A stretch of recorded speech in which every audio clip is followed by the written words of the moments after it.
Hey, I'm Jeff. And I'm Phil, and we're the Cocktail Dudes. Today we're going to make rhubarb syrup. It's that time of year. A great accompaniment to some nice summertime cocktails that we've created. Actually, over a dozen cocktails that we've made with rhubarb syrup. And don't panic. Do you know what that is from? Don't panic. What book? Don't panic. Well, that's Hitchhiker's Guide to the Galaxy. Yeah. It says that on the front of the book, right? Yeah. Where's our towel? Don't panic, seriously. I know Phil and I are just like you. We don't want to have to make something at the stove in order to make a cocktail. Always making stuff difficult, but it's well worth it. Because nobody else is going to have anything like this. You can wow your friends, and it's going to add some really good flavors, some good tartness and sweetness to the cocktails that we're going to make with it. Right. So follow along. It's easy to make. Bottle it up, and for the first part of summer, you can have some fantastic and delicious cocktails. Easier to make once you've made the rhubarb syrup. All right. So I'm going to take a rhubarb stalk and chop it up like we're on a cooking show, like Emerald, right? Well, of course. You don't want to. You want to discard both of the ends, and I just chop them into about 1/4 inch to 1/2 inch pieces like that. Now, when you're shopping for these, or if you're lucky enough to grow them in your own garden, what you're looking for is some good firmness to the stalk, a lot like celery. Right. And I know my grandma used to grow some amazing rhubarb right out of her garden. Right. And these are sort of puny little stalks. We're wanting 1.5 pounds of chopped stalks. So if they're this size, you're going to want about 5 stalks. If they're the gigantic ones that are pretty thick that you see toward the middle of summer, you'll only need about 3. But you're looking for about 1.5 pounds of that. And I'm going to head off over to the stove and get started. Excellent. All right.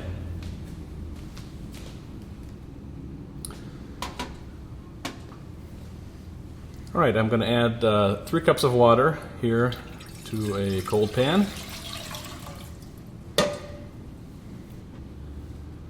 And then I'll carefully put the rhubarb in here. It's a lot of rhubarb. Yeah, you want it just so the water is just barely covering the top. I'm going to start the heat here to high. And then I'll grab a spoon here and just, you want to just press it down to make sure all the rhubarb is under the water. And then we'll just sit back and wait for it to boil. Usually takes 3 or 4 minutes to boil. Okay, here we are 4 minutes later. We have a nice rapid boil to the rhubarb. This is sort of how you want it. You still see the pieces are all nice and intact. I'm going to give it a quick stir.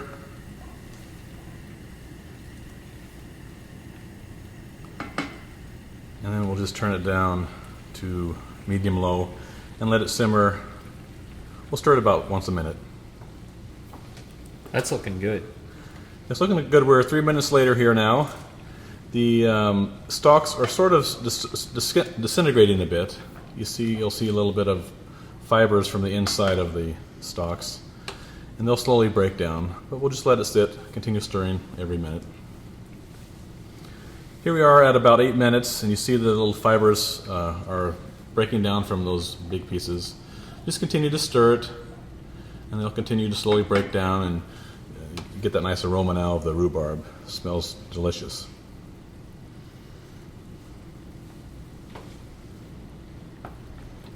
All right, we're about finished here, so it's been almost 10 minutes.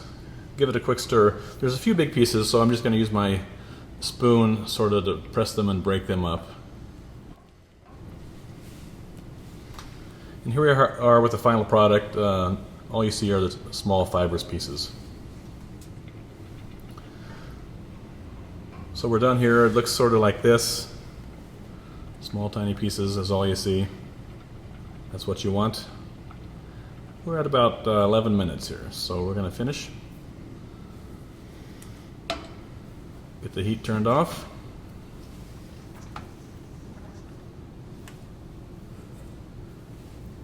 And I'm going to strain it here through our fine mesh sieve, just into a bowl.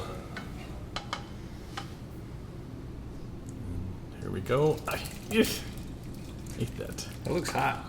Yeah, it's hot and it's messy. Careful not to burn yourself. Let it sit here for about 3 minutes while we're cleaning up. All right, it's been here 3 minutes. Most of the liquid is out. There's probably still about an ounce of liquid left in there, so we're just going to jiggle it and get every last drop that we can get out of it.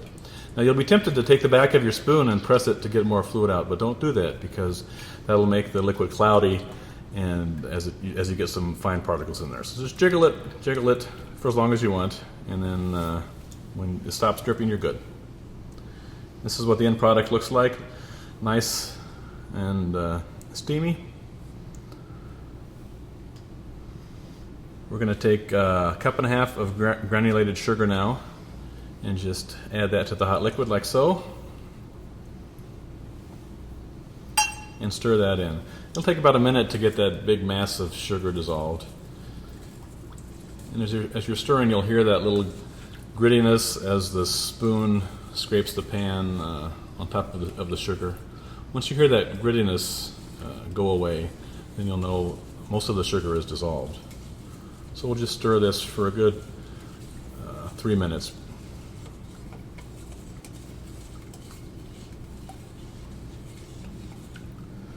All right, so the grittiness is gone. We're going to continue stirring for about 3 more minutes just to make sure everything is dissolved. And when we're finished, we'll take it and move it to the refrigerator to cool for at least an hour. So it's been about an hour, and we've had a couple of cocktails, and the rhubarb syrup should be ready. So Jeff is grabbing that right out of the fridge there. And what we're going to store it in is one of these bottles here. We got this bottle through a supplier that supplies us with, winemaking and beer making supplies. But you could certainly use any empty bottle that you've saved, like a vodka bottle or a wine bottle, and store it in there with a cork.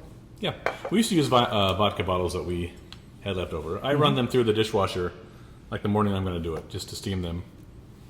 I don't know how much that Clean them out. cleans out all the bacteria that was in there, but all right, let's just pour this in the bottle. The recipe is going to make about 750 mils, sometimes a little more, sometimes a little less, depending on how long you boil it. So we'll see how close we came here. Now, the right time of the year for rhubarb, depending on the part of country that you're in or the weather that you've had, you're going to be seeing rhubarb come in the season late May to early July. Right. All right. And there we go. Perfect. Your delicious, tart, and sweet rhubarb syrup, the base for many cocktails. So look up our rhubarb cocktails here and at our website, cocktaildudes.com. Enjoy. Cheers.